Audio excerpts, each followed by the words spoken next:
गजाननं भूतगणादिसेवितं कपेत्यम्बुफलचारुभक्षणम् उमासुतं शोकविनाशिकारिकं नमामि विघ्नेश्वरपादपङ्कजम्।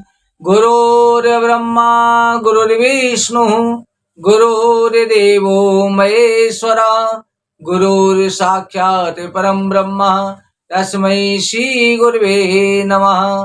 नारायणं नमस्कृत्यं नरं चैव नरोत्तमं देवीं सरस्वतीं व्यासं ततो जयमुदीरयेत्। सब द्वार को छोड़कर आयो तेरे द्वार, श्री वृषभान की लाडली जरा मेरी ओर निहार। कथा प्रारंभ होते हैं सुनहु वीर हनुमान, राम लखन सिय जानकी सदा करो कल्याण। बुलेंद्रावन बिहारी लाल की जय, हरिवंश महापुराण की जय। श्री वैशंपायन ऋषि कहते हैं कि हे राजन, भगवान के पूर्वजों के वंश का वर्णन, भगवान श्री हरि के महत्व का वर्णन करने से और श्रवण करने से सभी प्रकार के पाप ताप संताप दूर हो जाते हैं। हे राजन, हमने तुमसे महाराज मनदाता के जन्म की कथा कही। मनदाता के 3 पुत्र थे, अम्बरीश, पुरुषकेश और मुचकुंद। अम्बरीश के युवनाश हुए, पुरुषकृत का विवाह नागों की बहन नर्मदा से हुआ, पुरुषकृत के पुत्र दस्यु हुए।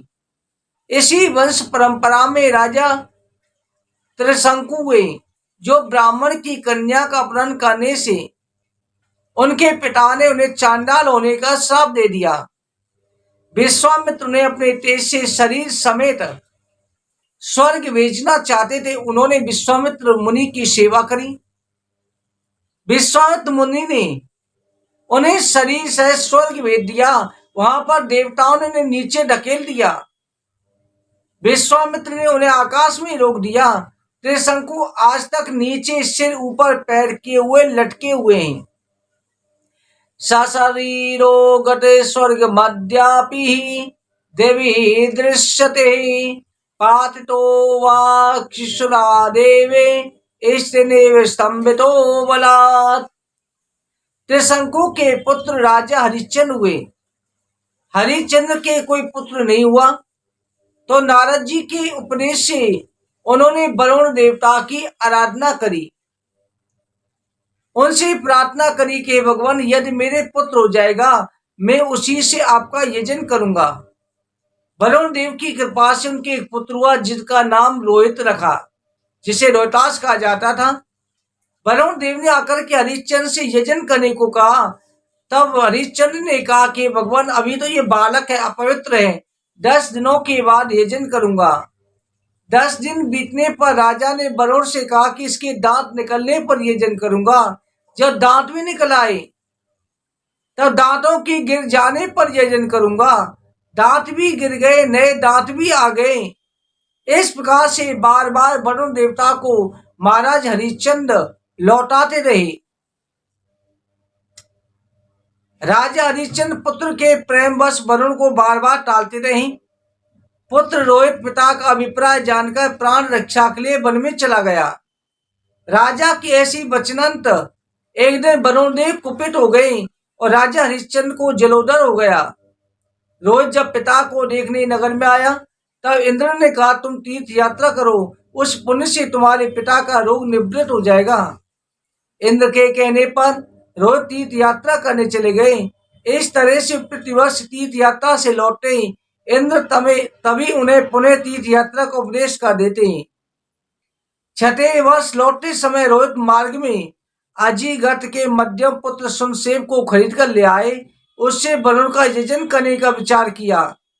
वह बालक विश्वामित्र की कृपा से बच गया और वरुण देव भी प्रसन्न हो गए। राजा हरिश्चंद्र भी रोग से मुक्त हुए। इस समय विश्वामित्र ने हरिश्चंद्र के सत्य की प्रतिज्ञा ली। हरिश्चंद्र स्त्री पुत्र सहित बिक गए, उन्होंने सत्य नहीं छोड़ा। इससे प्रसन्न होकर विश्वामित्र ने आत्मज्ञान का उपदेश दिया, जिससे सब परिवार महाराज हरिश्चंद्र जो है ब्रह्मलोक को चले गए।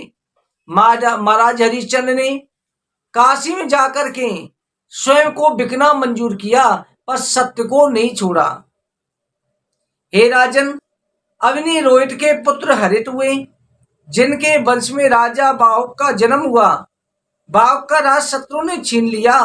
बाहुक अपनी रानियों के सहित वन में चला गया, वहीं पर उनका शरीर अंत हो गया। उनकी बड़ी रानी सती होना चाहती थी, परंतु औरव ऋषि ने गर्भवती जान करके रोक लिया। आज्ञाया से सपत्नी गरो ददोन्नसासा सासेनेव संजाता सगराक्यो मायसः। बड़ी रानियों ने देखा कि छोटी रानी गर्भवती है। उन्होंने श्वेत के द्वेष के कारण, यानी कि सौत के द्वेषवश, उन्होंने भोजन में विष दे दिया। उस विष के साथ ऋषि की कृपा से बालक की हानि नहीं हुई और बालक का जन्म हुआ। इसलिए घर को लेकर के प्रकट होने के कारण बालक का नाम सगर रखा। राजा सगर चक्रवर्ती राजा हुए। इनकी सुमति केशनी नामक 2 पटरानियां थी। इन्होंने उर्व ऋषि की आज्ञा से यवन कुल का संगार नहीं किया, बल्कि उन्हें मुंडित, अर्धमुंडित, मुक्त कच्छ आदि के द्वारा विरूप बना करके छोड़ दिया। और अब ऋषि के आदेश से सगर ने 99 अश्वमेध यज्ञ किए। 100वें अश्वमेध यज्ञ में इंद्र अश्व चुरा करके ले गए। पिता सगर की आज्ञा से सुमति के 7000 पुत्र अश्व को खोजने निकले। उसकी खोज में उन्होंने चारों पृथ्वी खोज डाली, जो बहुत बड़ा सागर बन गई। उन्होंने पाताल में जाकर के देखा, इंद्र ने घोड़े को चुरा करके वहीं पर बांध दिया था जहां कपिल देव का आश्रम था। 7000 पुत्रों ने ऋषि के सामने घोड़ा बना हुआ देख करके कहा कि ये कोई पाखंडी है, इसे मार डालो। जैसे कपिल देव की तरफ दौड़े, कपिल देव जी ने नेत्र खोले और 60,000 जल करके भस्म हो गए। सागर की दूसरी पत्नी केशनी थी, जिसका पुत्र असमंजस था। वह पूर्व जन्म का योगी था, किंतु संग दोष से भ्रष्ट हो गया था। संग निवृत्ति के लिए मनुष्यों को उद्विग्न किया करता था। खेलते बालकों को ले जाकर के सरयू नदी में डुबो देता था। जब नगर निवासियों ने आकर के राजा सगर को यह सब बताया, तब अंशुमन जो है, अंशुमन ने अपने योग बल से सभी बालकों को जिंदा करके दे दिया और स्वयं राज्य से चला गया। पिता की आज्ञा से राज से अन्यत्र चला गया। उसके जाने पर राजा सगर को बड़ा प्रायश्चित हुआ। फिर उनके असमंजस पुत्र के अंशुमान हुए, जो अपने पिता में सगर की आज्ञा से अश्वमेध यज्ञ में खोज में निकले कि घोड़ा कहां पर है और हमारे 60,000 पूर्वज कहां हैं। तब वो कपिल देव मुनि के आश्रम में पहुंच गए, जहां सभी भस्म में पड़े हुए थे। तब अंशुमान ने हाथ जोड़कर के कपिल मुनि की स्तुति करी कि भगवान, आप माया गुणों से परे हैं। आपका नाम रूपी अमृत जो है सभी प्रकार के पापों का, अंधकार का नाश कर देता है। तब कपिल देव भगवान बोले कि बस तुम्हारे अश्वमेध का घोड़ा यह इसे ले जाओ, तुम्हारे पितर भस्म हो गए, इनके उद्धार के लिए तुम गंगा जी को लाने का प्रयत्न करो। अंशुमान कपिल देव जी की परिक्रमा करके अश्व के साथ लौट आया यज्ञ पशु में। उस समय उस अश्व को ला करके यज्ञ को पूर्ण किया। वैशंपायन जी कहते हैं, राजन, फिर अंशुमान जो है कपिल देव की आज्ञा से अपने पितरों के उद्धार के लिए अंशुमान से सपाते जे गंगा नैन काम्या कालम महांतम नाशवनोत्तता काले न संसता। अंशुमान ने गंगा जी को पृथ्वी पर लाने के लिए बहुत काल तक तपस्या करी, किंतु गंगा जी को ना ला सके। तब करते करते परलोक सिधार गए। उनके पुत्र दिलीप हुए। दिलीप भी गंगा जी को लाने के लिए सम्मत नहीं हुए। तब करते करते उनका भी शरीरांत हो गया। दिलीप के पुत्र भागीरथ हुए, जिन्होंने गंगा जी को पृथ्वी पर लाने के लिए एक पैर से खड़े होकर अन्न जल का त्याग करके कठोर तपस्या करी। तब गंगा मैया ने दर्शन देकर के कहा कि कोई वरदान मांगो। भागीरथ माता गंगा के दर्शन करने से कृतार्थ हो गई। नेत्रों में आंसू भर आए, हाथ जोड़कर के बोले, हे माता, मेरी कई पीढ़ियां समाप्त हो गई, परंतु आज तक आपके दर्शन नहीं हुए। मेरे पिता ब्रह्म तेज से भस्म हुए पड़े हैं, उनके उद्धार के लिए आपको पृथ्वी पर आना होगा। आप चलकर के उनका उद्धार करें, मेरी ये अभिलाषा है। तब गंगा जी ने कहा, हे पुत्र, मैं पृथ्वी पर आने के लिए तैयार हूं, परंतु मेरा वेग इतना प्रबल है कि अगर मैं स्वर्गलोक से पृथ्वी पर गिरूंगी तो उसी समय पृथ्वी को भेद करके पाताल में रसातल में चली जाऊंगी। तुम्हारा कार्य सिद्ध नहीं हो पाएगा। इसके लिए आप कोई ऐसा उपाय करें जिससे जो है कोई मुझे धारण कर सके। ऐसे केवल भगवान शंकर जी हैं। भागीरथ ने कहा कि आप चिंता ना करो माता, भगवान शिव जी की मैं तपस्या करके उन्हें प्रसन्न करूंगा, आप चलना स्वीकार करें। फिर भगीरथ ने भगवान शंकर जी की आराधना प्रारंभ कर दी। भगवान शंकर जी आशुतोष से शीघ्र प्रसन्न हो गए और राजा भागीरथ की प्रार्थना स्वीकार कर ली। गंगा जी बड़े वेग से नीचे उतरी। भगवान शिव ने उन्हें अपने जटा मंडल में समा लिया और जटा मंडल में ऐसा समाया कि गंगा जी का अहंकार दूर हो गया। गंगा जी जटा मंडल में ही भ्रमण करती रही। तब भागीरथ ने प्रार्थना करी, तब शंकर भगवान ने एक लता निचोड़ करके उन्हें दे दी, जिससे गंगा जी थोड़े से रूप से ही विशाल रूप धारण करके केवल एक जटा के बराबर गंगा जी निकली, जो पृथ्वी पर बहने लगी। विशाल रूप धारण करके भागीरथ के पीछे पीछे चल दी। गंगा जी के पावन धारा मार्ग में बहुत से देशों को पवित्र करती हुई कपिल देव मुनि के आश्रम पर पहुंची, जहां गंगा जल का स्पर्श पाते ही भस्म हुए सगर के 60,000 पुत्र दिव्य विमानों में बैठकर के स्वर्गलोक चले गए। हे राजन, गंगा से बढ़कर के संसार में कोई दूसरा तीर्थ नहीं है। जो सिद्धा भक्ति से गंगा गंगा पुकारते हैं, उनके पुण्य का मैं भी वर्णन नहीं कर सकता। अब भागीरथ के पुत्र शितु हुए, जिनके वंश में मदयंती के पति राजा सौदास वशिष्ठ जी के हिसाब से राक्षस हो गए थे, जिसकी कथा कार्तिक मातम में भी आती है। महाराज सुदास जो है एक समय पर शिकार खेलने के लिए वन में गए थे, जहां पर 2 राक्षस रहते थे, सगे भाई थे। राजा ने उनमें से एक को मार डाला, दूसरा भाग निकला। दूसरा भाई का बदला लेने के लिए राजा का रसोइया बन गया। एक दिन वशिष्ठ जी की थाली में सुंदर व्यंजनों की जगह मनुष्य का मांस परोस दिया, जिससे क्रोधित होकर के वशिष्ठ जी ने राजा सुदास को श्राप दे दिया। परंतु वशिष्ठ जी नहीं जानते थे ये सब राक्षस का किया हुआ है। राजा सुदास को श्राप दे दिया कि तू राक्षस हो जा, तूने ब्राह्मण को बख्श दिया है। महाराज सुदास ने भी गुरु को श्राप देने के लिए जल उठाया, परंतु मदयंती ने तुरंत पतिदेव से प्रार्थना करी कि हे स्वामी, ये गुरुदेव हैं, गुरुदेव को श्राप नहीं देना चाहिए।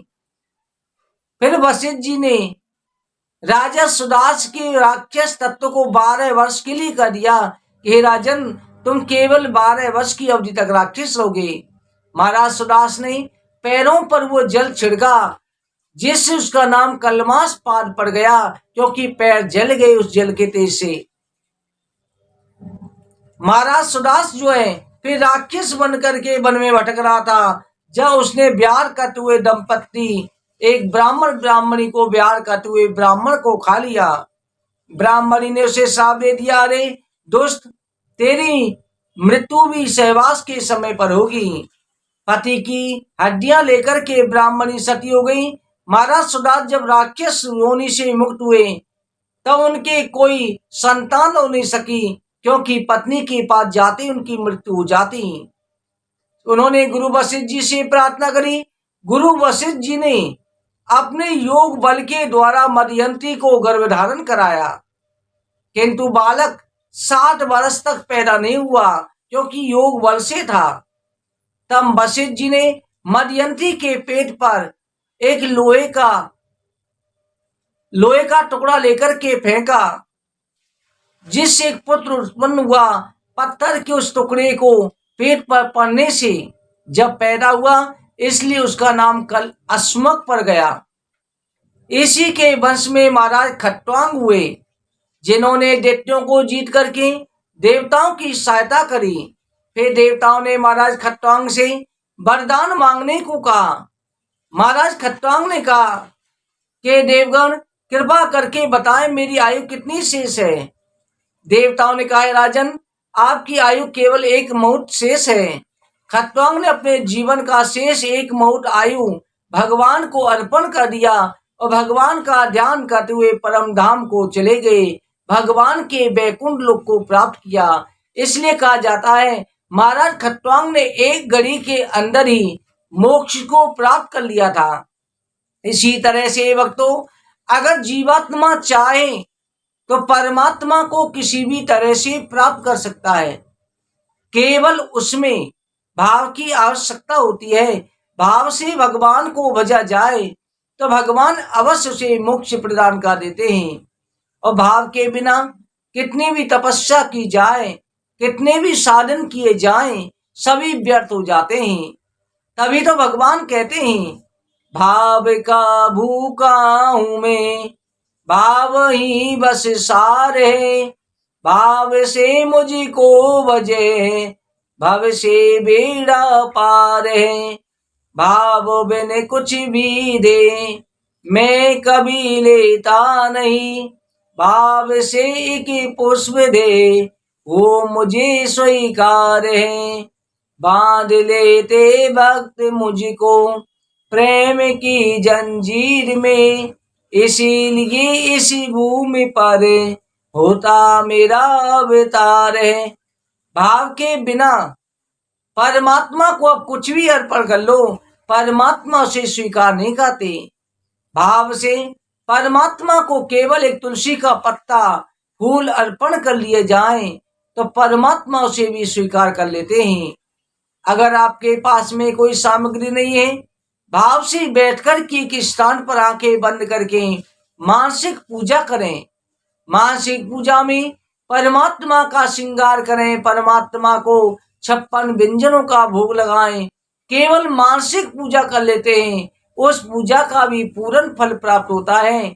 ऐसे मेरे परमात्मा दयालु हैं, ऐसे गोविंद दयालु हैं, दया के सागर है। इसलिए भक्तों, पूर्ण भाव के द्वारा परमात्मा का भजन करना चाहिए।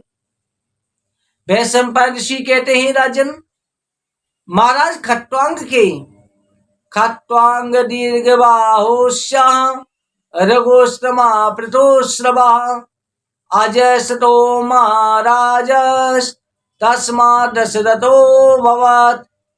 खट्वांग से दीर्घ वायु, उनसे रघु हुए, रघु के पुत्र अज हुए और अज से महाराज दशरथ जी का जन्म हुआ। महाराज दशरथ जी जो है चक्रवर्ती सम्राट थे। महाराज दशरथ जी का जितना धर्म शासन का वर्णन किया जाए उतना ही कम है। महाराज दशरथ के 4 पुत्र हुए, राम, लक्ष्मण, शत्रुघ्न, भरत। महाराज दशरथ की कोई संतान नहीं थी, केवल एक कन्या हुई थी, जिस कन्या का नाम शांता रखा गया। उस कन्या का विवाह ऋषि ब्राह्मणों से कहने से सिंह ऋषि के साथ में कर दिया। महाराज दशरथ के कोई संतान नहीं थी।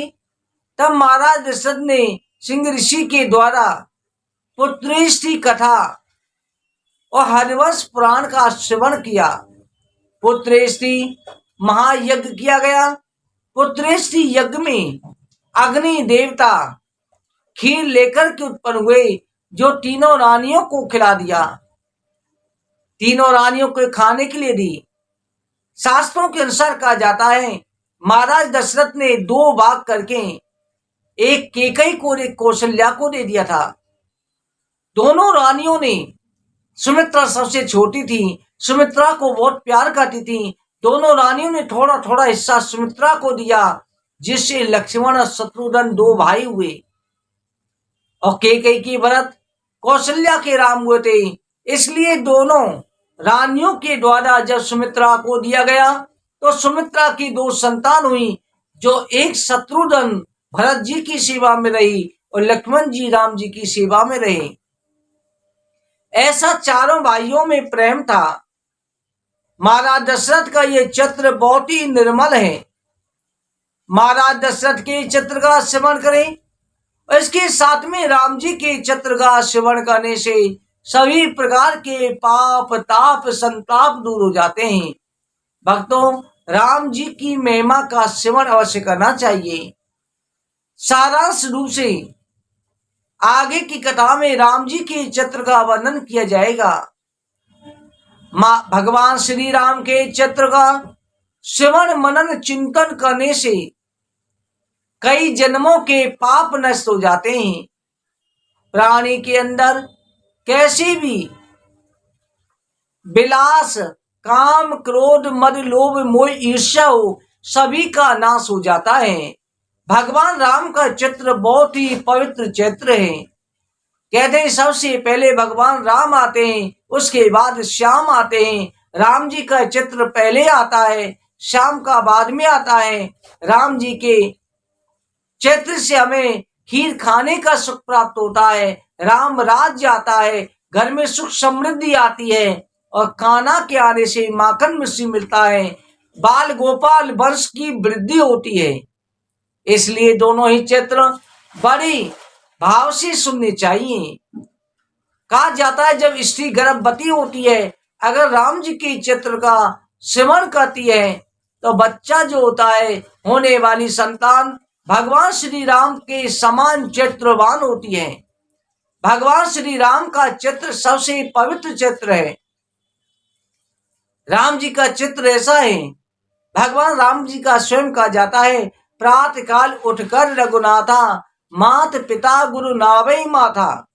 भगवान श्री रामचंद्र जी का नियम था, प्रातः काल उठते ही माता पिता गुरु ब्राह्मणों के चरण स्पर्श करने, उनका आशीर्वाद प्राप्त लेना। पिता भक्त भगवान श्री राम जी के समान कोई नहीं हुआ। पिता के अनन्य भक्त थे, धर्म के संचालक थे, मर्यादा पुरुषोत्तम थे, एक पत्नी व्रता थे। भगवान श्री रामचंद्र जी के समान आदर्शवादी मर्यादा पुरुषोत्तम कोई भी अवतार नहीं है। इसलिए राम जी का चित्र स्मरण अवश्य करना चाहिए। भक्तों, कल की कथा में भगवान श्री रामचंद्र जी की चित्र का वर्णन किया जाएगा, सारांश रूप में किया जाएगा, उसी आप स्मरण अवश्य करें। आज की कथा कहीं पर विश्राम करते हैं। कथा सदा होती रहे, सुनहु वीर हनुमान, राम लखन सिय जानकी, सदा करो कल्याण। वृंदावन बिहारी लाल की जय, हरवंश महापुराण की जय। जय जय श्री राधे, जय जय श्री राधे, जय जय श्री राधे श्याम।